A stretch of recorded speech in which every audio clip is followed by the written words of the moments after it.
Hello and welcome to another DemisHellenFilm tutorial. This video we're going to look at additive and subtractive EQ and what the differences are. Obviously one's added, one's taken away. It's pretty obvious what it's doing, but it's where to use it and how to use it to make it sound a bit more natural, to make sure you're not taking too much out of a sound and not adding too much into a sound, especially things that you don't want to hear. So I have two pads here. We've got one that's creating the main body of the sound, and we've got one creating a bit more of the sparkle. As you can see, I've not done too much processing on the low end here because I want that to be sparkly and not low end. And I want this here to be more body and less sparkly. So I can see problems in both, and we're going to do additive and subtractive in both. We'll start with the left pad. So I can already hear a problem frequency here, so I'll just show you additive, there you go, and subtractive, obviously the opposite way. Now, where this is put is obviously the decider in shaping your sound. So I can hear now quite just here, so around the 800 to 900 mark, we've got some nasty sounds kicking through. So if we boost them, you'll hear them. It's sounding very nasally and quite ear-piercing. Usually the best way is to narrow the band and pick out the frequencies, but it's the whole area. So I'm going to do a nice cut, and I work usually in small increments, so pick your increments and kind of stick to that. I'm using plus and minus 3s because that's how it's set out standard through FabFilter. So take it to -3 and then make a creative decision whether that's too much or too little, which in my case it's too much.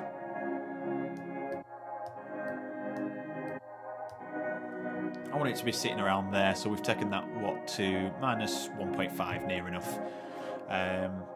So we started to shape the sound, but we're doing it gently by having a wider slope. We're not doing a narrow band because then we're just really doing some surgical cuts there.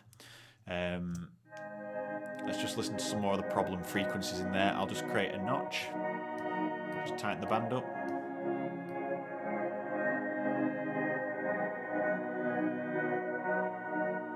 Let's just boost that up a bit more. Not liking that one too much, I'll just narrow it down, so I'm just definitely cutting that bit out.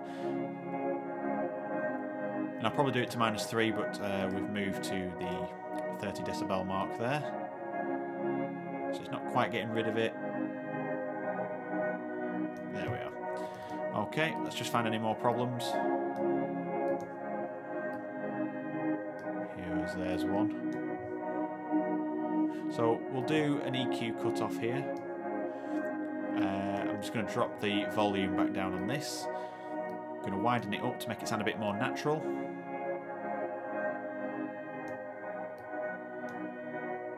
So you can hear that. Just that bit. It's doing the same thing every time.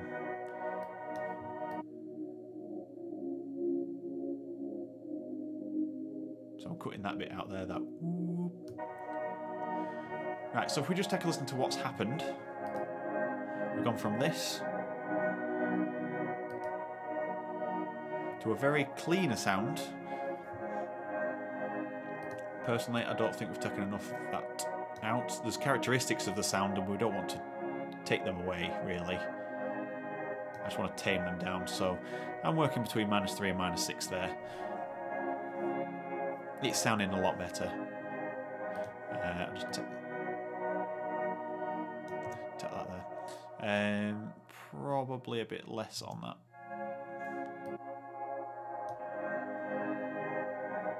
Okay, so that's how I would approach that sort of sound. I'd analyse it and see where I want things.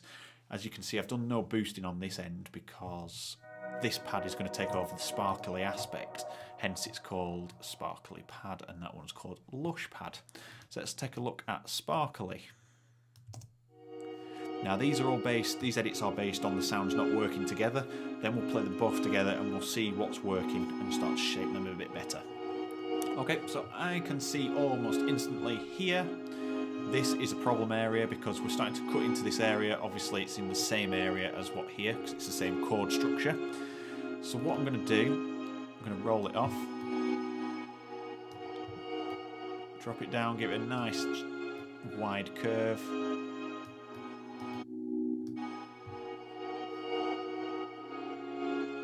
Sounding okay? Okay, right. I better save that manually. So we have to boost on this section to create the sparkle. So let's have a listen. So I've already got a shelf set up. Remembering in threes.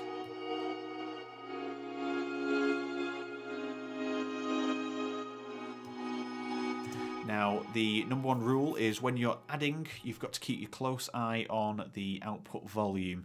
As it's reaching a bit too high, it can generate a sense in your ears that you are making this sound absolutely amazing when really you're just boosting the volume. So let's just take a look at that. So I've already compensated here for -1 dB just to keep it nice. It did reach +4 at some point. So we've got a nice volume on there. It's not peaking too high, it's not getting too close to that 0 dB mark. It's giving us some headroom for extra processing. Now I can hear there's characteristics in that sound, the whistling sound. So I don't want to lose that, but I want to just tame down any of the frequencies that are really trying to kick through.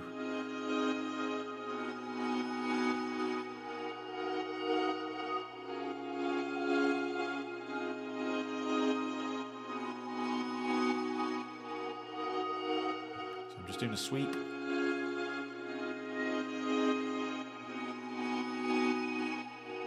There. So I just want to tame that down a bit.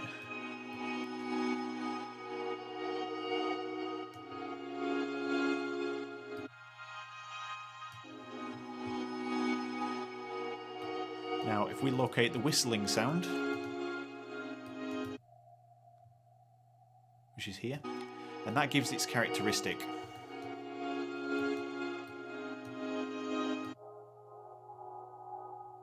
So I don't want to lose that, but I want to tame it down a little bit because at the end of the day it is a little bit conflicting in my ears anyway on the headphones. So I'm just going to work in half a dB each time, so I'm going about 1.5 again. So I'm keeping that characteristic there, the two top notes. Just don't want to lose that whistle on that lower note.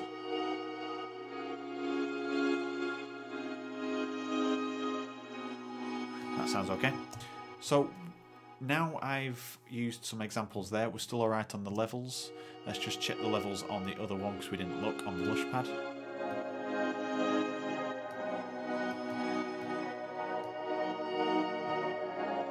Okay, I seem to be getting a bit too much whistling on here, resonance frequency wise.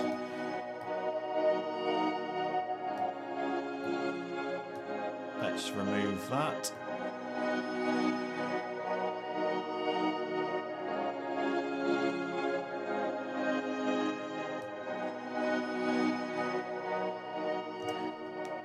Okay, I think that's sounding pretty nice together, so let's just put that in context with the rest of the track.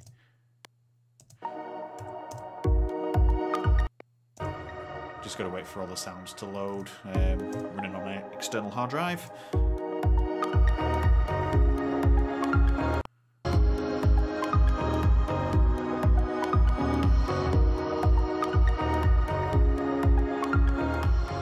So it's sounding very tidy now, so if we just bypass those two EQs again, which is here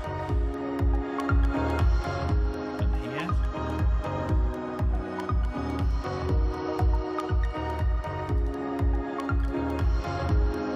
Okay, so we've got a bit of warmth on that lower pad, which I've removed, so a bit too much. I just want that upper mids, the upper bass, sorry, to kind of really warm through. She's jumping into that low mid section. bit of sparkle in there. It's not too much, it's just enough to push through.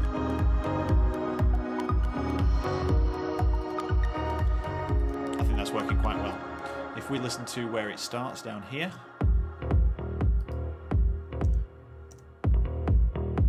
starts with a lush pad here.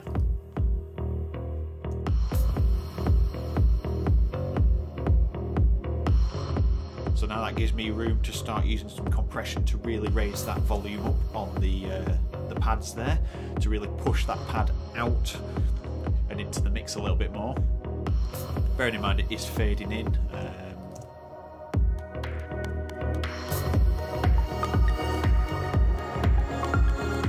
So there's a bit of room for that lush pad to really push through with some of the EQ, maybe a little bit more processing on the compression there.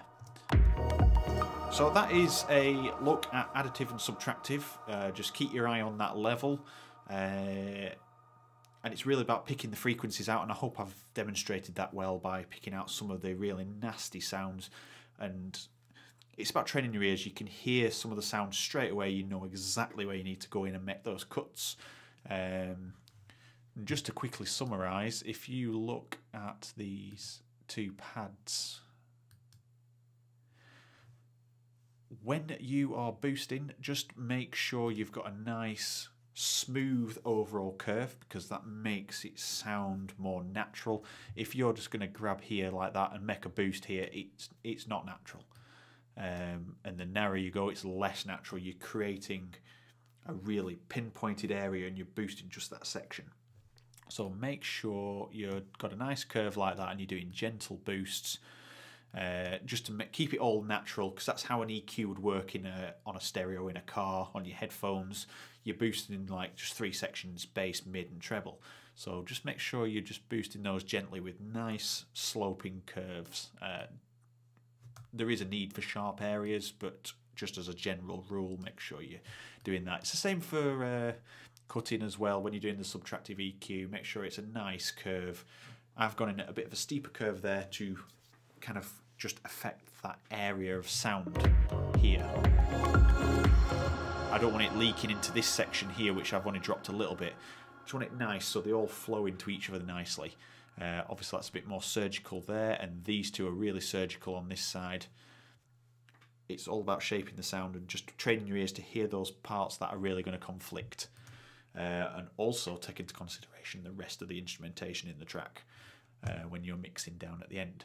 So that is on 2 separate tracks. You can apply that to a overall bus track, so on your basses or your leads, or on an entire track when you're mastering, using gentle curves, gentle boosting, gentle cutting, to just shape the overall sound and make it all blend nicely together. And there is a really bad demonstration in my mastering video from a few weeks ago where I've done some surgical cuts at the end to make up time where I hadn't done them in the previous mix.